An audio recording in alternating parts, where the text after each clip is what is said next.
My name is Maya. I am 32 years old.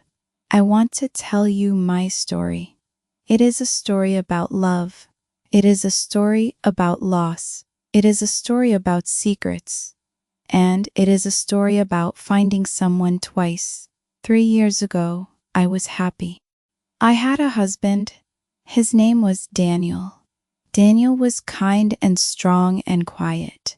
He had dark eyes that always looked at me like I was the only person in the room. 1 year of good mornings and warm dinners and laughing together in a small apartment with blue walls, then everything stopped. Daniel was in a car accident. It happened on a Tuesday evening. He was coming home from work. Another car hit his car very fast. I was at home waiting for him. I was making dinner. I heard my phone ring. I did not know that call would change my life. I did not know that Tuesday would split my life into 2 parts, before and after. The hospital called me. They said Daniel was hurt very badly. I ran to the hospital. My hands were shaking. My heart was beating very fast. I prayed the whole way there. I kept saying the same thing in my head over and over. Please be okay. Please be okay. Please. I did not know what I would do if he was not okay. He was alive, but the doctors told me something terrible. Daniel had lost his memory. He did not remember me. He did not remember our home.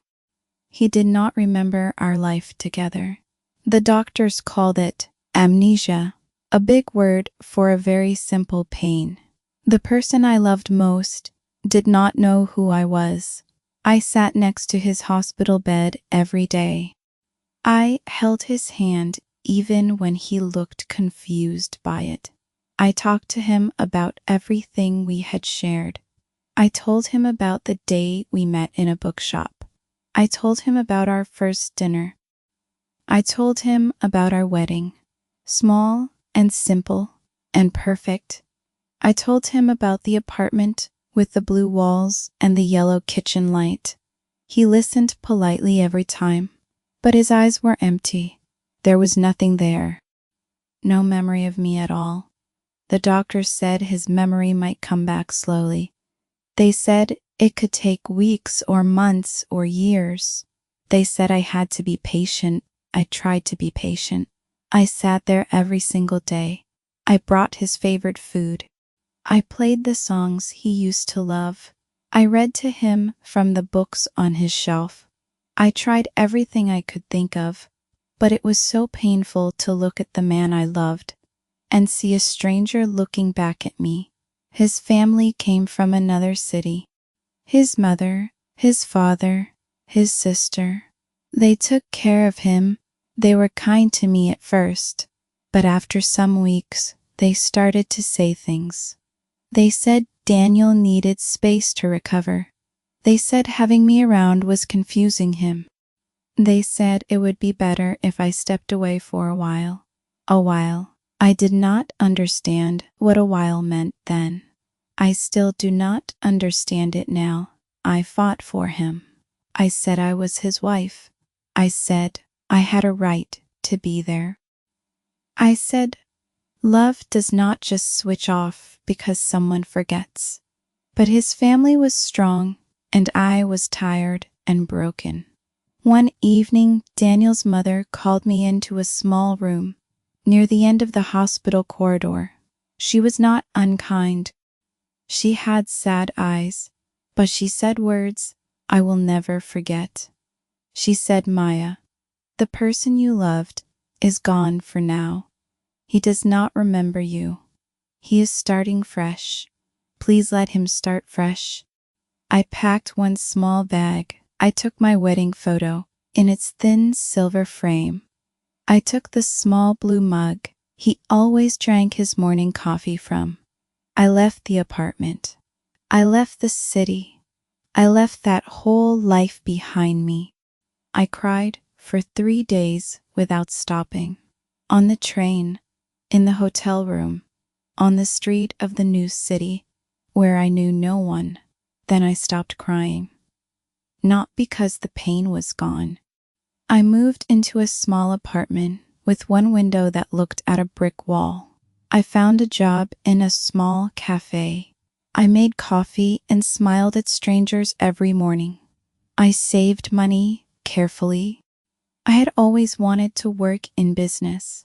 Daniel had always encouraged me to study harder, dream bigger.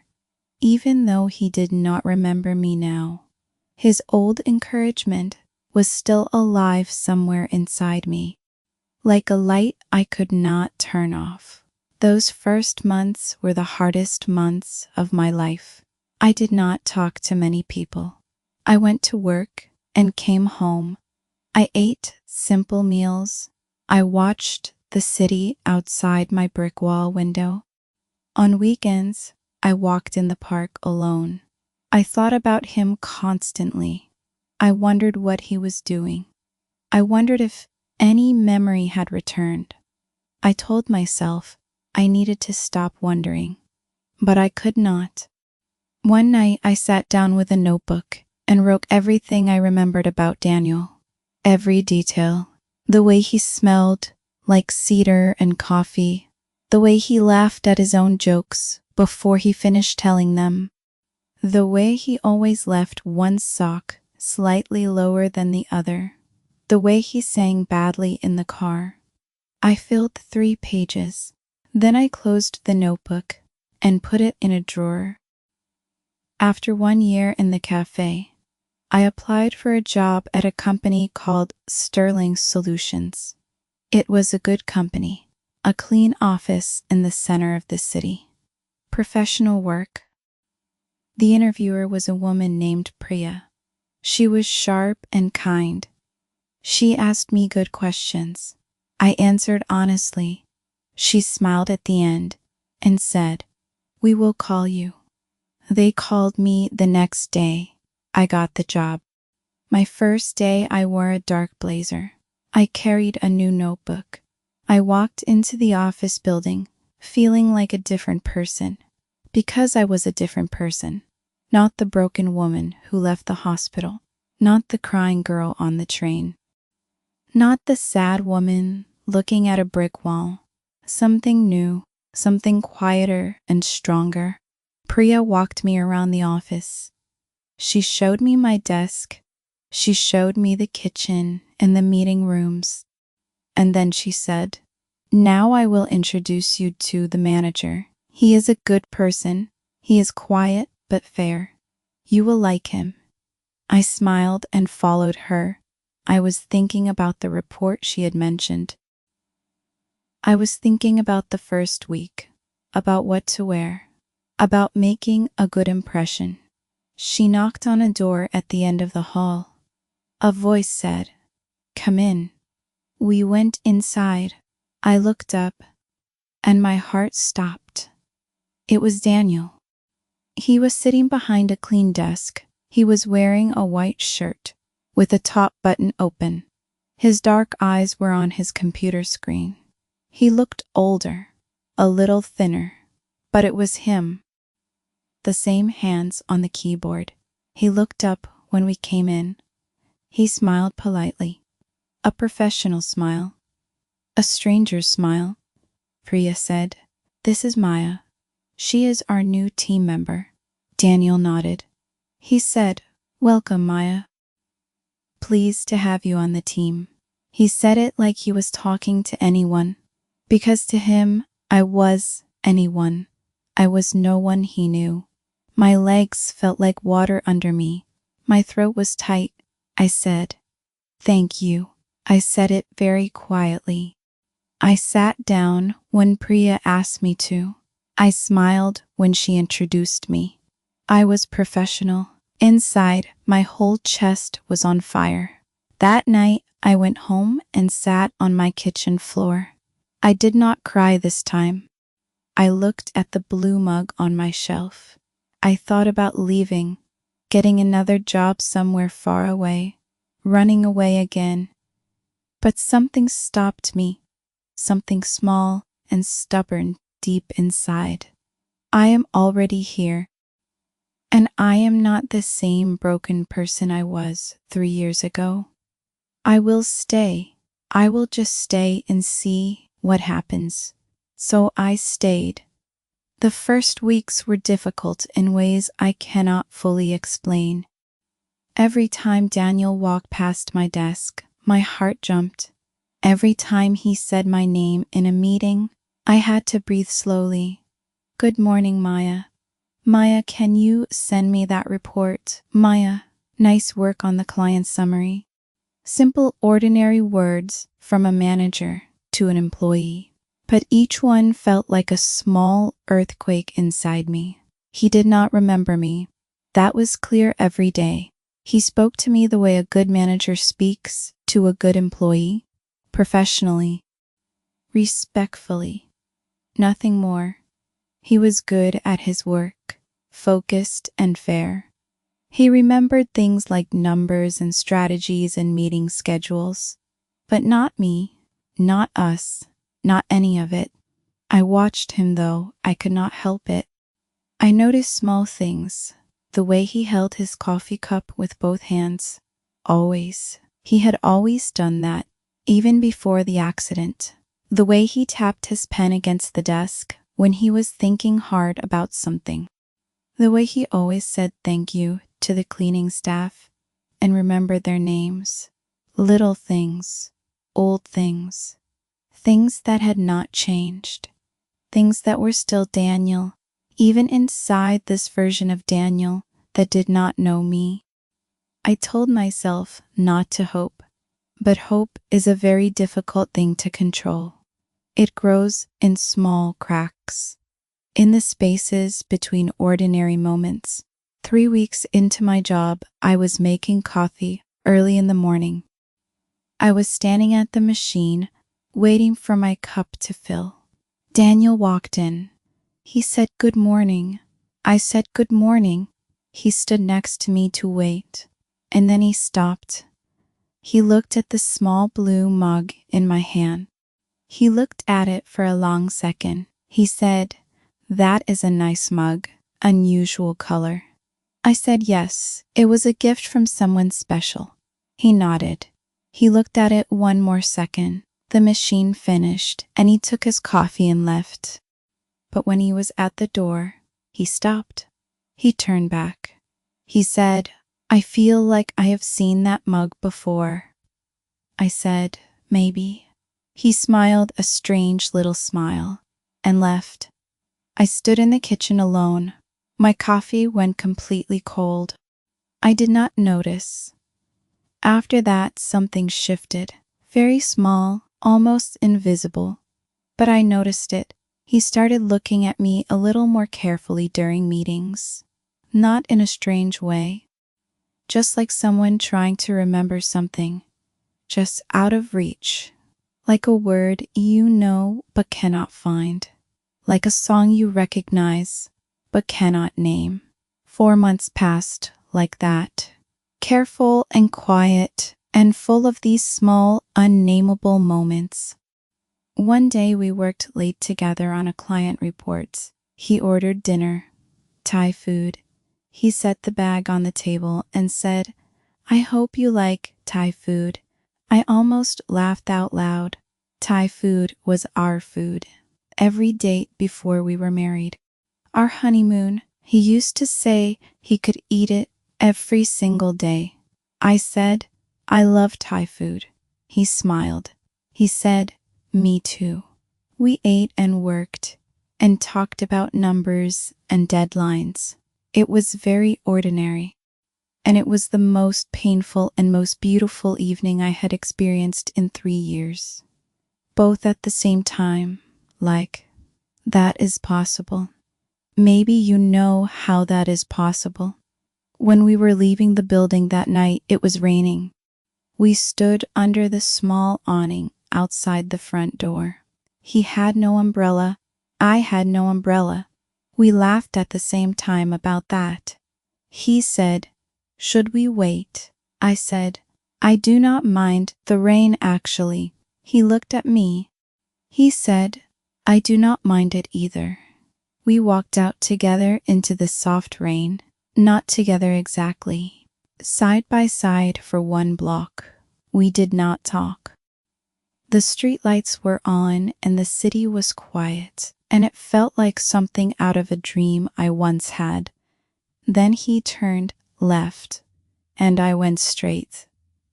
And that was the end of the evening, but it stayed with me for days. One day, I was humming an old song at my desk without thinking about it. Daniel stopped next to me. He said, "What song is that?" I said, "I am not sure where I heard it." "An old one." He said, "I know it from somewhere, but I cannot remember where." He stood there for a moment, trying to remember. Then he walked away. I sat very still. That song was the song we played in the car on every long drive. We used to sing it together, badly and happily, and laugh at ourselves. I went to the bathroom and breathed slowly for 10 minutes.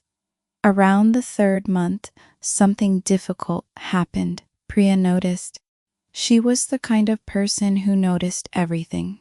One afternoon, she came to sit at the edge of my desk. She did not say anything at first. She just sat there. Then she said, "Are you okay?" I said, "Yes, of course." She said, "You seem far away sometimes during meetings. When he talks." I felt cold. I said, "I am just focused." She nodded slowly. She said, "Okay, but if you ever need to talk about something, I am here." I stared at my screen for a long time. I had been more careful after that, but I was grateful for her. She did not push. She just offered. That kindness meant more than she knew. There was another difficult moment in that 3rd month. One evening, I was walking home, and I passed a restaurant with yellow light inside. Through the window, I could see couples eating together, laughing, touching hands across tables. I stopped on the pavement and looked at them for too long. A stranger walking past gave me a strange look. I started walking again, but something dark had caught me. A voice inside my own head. "Why are you doing this, Maya? He does not know you. He will not remember you. You are hurting yourself for nothing. Go to another city. Start again properly. Stop this." I went home and I sat with that voice for a long time. I did not fight it. I let it say everything it wanted to say. And then I said back to it, quietly, but out loud in my empty kitchen, "I am not ready to leave. Not yet. If this becomes too painful, I will go. But not yet." I said it once. Then I got up and made tea and went to bed. The next morning, I went to work. Daniel was already in the kitchen. He saw me come in and he said, "Good morning, Maya." He said it warmly. And something about that ordinary, warm good morning settled the dark voice inside me completely. Just for that morning. But some mornings, that is enough. One Thursday morning, there was a team meeting, 7 people around the table. Daniel was presenting at the front, clear and calm as always. At one point he looked at me and paused. Just a half-second of pause. Then he continued. After the meeting, everyone left. He asked me to stay. He sat across from me. He closed the door. He looked at me directly. He said, "Can I ask you something unusual?" I said, "Yes." He said, "Have we met before?" "Not here." "Before here?" "Somewhere else." "A long time ago." I felt everything inside me go completely still. I said, "What makes you ask that?" He said quietly, "I had an accident a few years ago. The doctors say certain things can come back in pieces over time. Lately, I keep having this feeling when I am near you. like there is something I am supposed to know. I looked at him for a long moment. 3 years of memories between me and him, and he could not see any of them. I made a decision. I said, "Yes, we have met before." He went very still. He said, "Where?" I said, "A long time ago." "In another city." I said it quietly and carefully. "We were friends," I said. "Not everything yet, just one true thing to start with." He nodded very slowly. He said, "I thought so." Then he said, "Thank you for telling me." I stood up. He said, "Maya." I stopped. He said, "I would like to know more about back then, if you are willing to tell me." "When you are ready," I said. I went back to my desk and put my hands flat on the table. They were steady. For the first time in 3 years, they were completely steady. After that, we started talking more. Coffee in the morning, lunch sometimes. He asked careful questions. What was I like back then? Did we know the same people? What did we do together? I answered honestly, but slowly, like pulling a curtain back, a little at a time. Just a little more each day. One evening we were alone in the office again. Low lights, quiet city outside the windows. He made coffee and brought me mine without asking how I took it. He set it down and looked at his own hand for a moment. He said, "I remembered how you take it. I never asked you. I just knew." I said, "Yes, you did." He said, "That keeps happening lately. Small things. Like my body remembers what my mind does not." I said, "I think that is actually beautiful." He looked at me.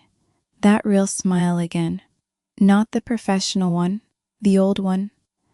The one from Sunday mornings in our blue wall kitchen.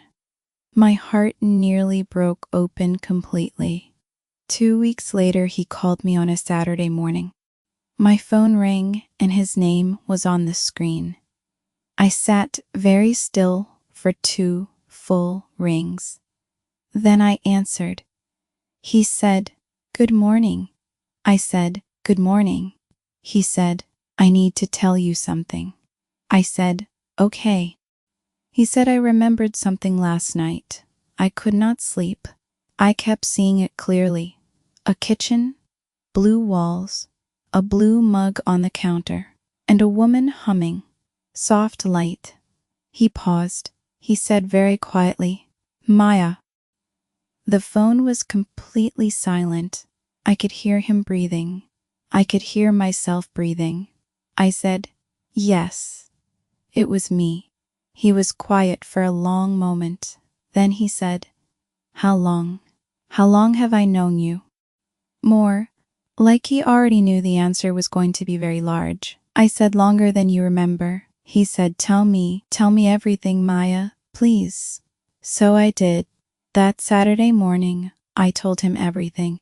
The bookshop where we first met, the first coffee that lasted 4 hours, the first dinner, the walks, the bridge proposal in the rain, our wedding with only 12 people, and the best cake we ever tasted.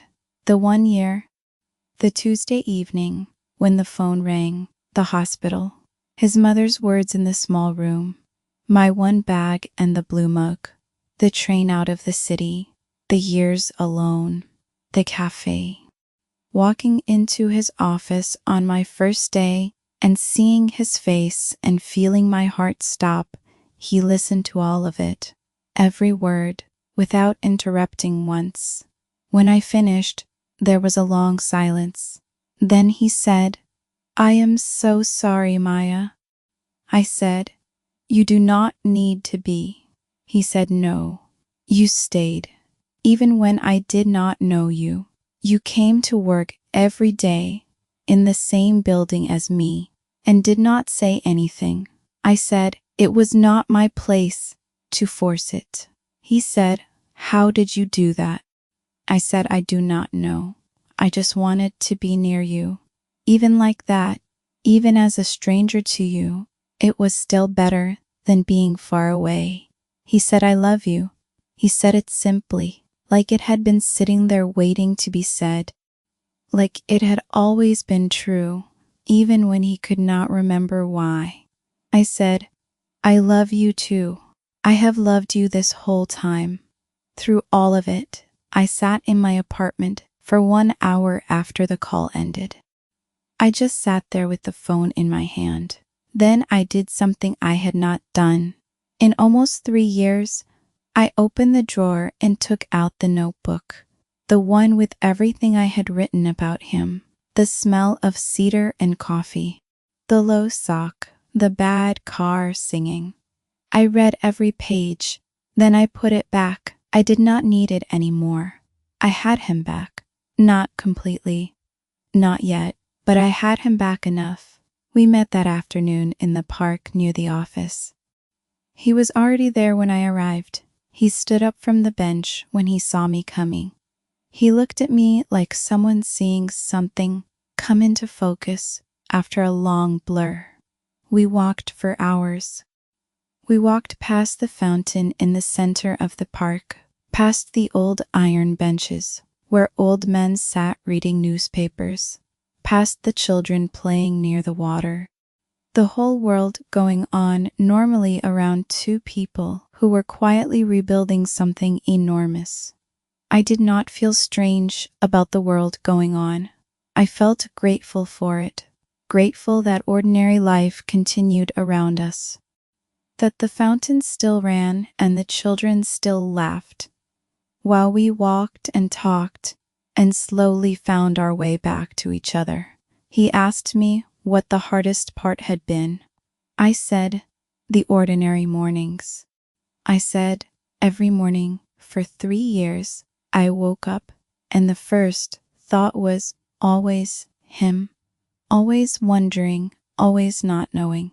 The wondering was the hardest part, not the sadness, the not knowing. He nodded. He said, I am sorry you lived with that. I said, do not be sorry. I said, it made me stronger. Not in the way people mean when they say that, as if strength is something to collect, but quieter, deeper, more sure of what I wanted. He asked me what I wanted. I looked at him walking beside me in the afternoon light. I said this, just this. Nothing complicated, just this. He told me about the flashes that had been coming back, a blue mug, a rainy evening, a song in the car, yellow kitchen light. Our song hummed at a desk, each piece returning slowly, not all at once, carefully. At some point, we stopped walking. We were standing under a large tree. He took my hand. Familiar, the same hands. He held mine carefully, like something precious he did not want to drop.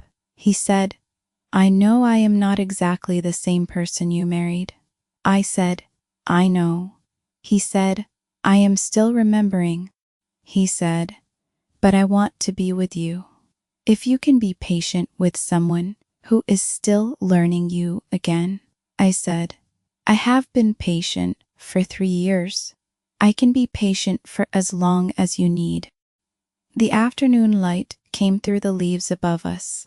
People walked past with their dogs and their children. The city kept moving, and we stood still in the middle of all of it, together, finally, together. Maybe you know this feeling. When something you lost comes back to you, not the way you expected, not quickly or easily, but slowly and carefully, piece by piece, with pain and patience, and a kind of stubborn love that refuses to give up. Maybe you are waiting for something right now. Maybe you have lost someone or something that mattered deeply. Maybe you are tired of waiting. Maybe some days you wonder if you should stop. I want to tell you something. Not until you are completely sure. Because sometimes the things that matter most come back in ways you never planned. In blue mugs and old songs and a stranger's hands that somehow still know how to hold yours. My husband forgot me for 3 years, and then slowly, carefully, beautifully, he remembered. Not because I forced it, because I stayed, because I was present, because love, it lives in small things. It waits in the hands and the body and the heart, even when the mind goes quiet. 6 months later, Daniel's mother came to visit. She had heard that he was recovering well, that memories were returning. She did not know about me yet. He had not told her. One Saturday, I was with him in his apartment when the doorbell rang. He opened the door, and there she was. She looked at me. She recognized me. Immediately, I could see it in her face. Her expression was complicated, surprise and something else, something that might have been shame. Daniel said, "This is Maya. She is important to me." I held my breath. His mother looked at me for a long time. Then she said quietly, "I remember Maya." I said yes. She said, "I am sorry." 2 words, small words, but I felt them. I nodded. She stepped inside. We sat together in Daniel's living room and drank tea. It was not easy, but it was honest. And I think honesty is where most hard things start to heal. Daniel held my hand the whole time. He did not let go. 3 months after that, on a cold, bright morning in November, Daniel came to my apartment. When I opened it, he was standing there holding something, a small box. He looked nervous, in a way I had not seen since before the accident. He said, "I have been thinking about how to do this properly, and I decided there was no way to do it perfectly. So I am just going to do it honestly." He opened the box, a ring, simple and clean. He said, "I know we were already married. I know you never stopped being my wife in every way that matters. But I do not remember that wedding, and I want to be at the wedding this time. I want to be fully there. Can we do it again? Will you marry me again, Maya?" I laughed. I could not help it. It came out of me like something that had been stored up for a very long time. Then I said yes. Of course, yes. Yes. We were married again in the spring. 14 people this time. 2 more than the first wedding. Priya was there. She cried the entire ceremony and was not embarrassed about it at all. Daniel's family was there. His mother sat in the front row. She smiled when I walked in. It was not a perfect smile, but it was a real one. This is my story. Thank you for listening to it. I hope it gave you something today. Maybe you are going through something hard right now. Maybe someone you love does not see you the way you wish they did. Maybe you have been waiting for a long time and you cannot see the end of the waiting. I understand that feeling. I lived inside it for 3 years. And I want to tell you that the waiting does not mean it is not coming. Sometimes the most important things simply take longer. They take more patience than we think we have. They take more love than we think we can give. But we find it. We find more. Because when something matters enough, we always find more. Keep your blue mug. Keep your song. Keep the small things that connect you to who you are and what you love. They matter more than they look like they do. And keep going. Whatever you are waiting for, keep going. It is worth it. I promise you, it is worth it. Every hard morning, every quiet evening alone, every moment of almost giving up, every single one, all of it worth it. Because love that survives that much is not ordinary love anymore. It is something stronger, something that has been tested and stayed. And that kind of love is the rarest and most beautiful thing in this world.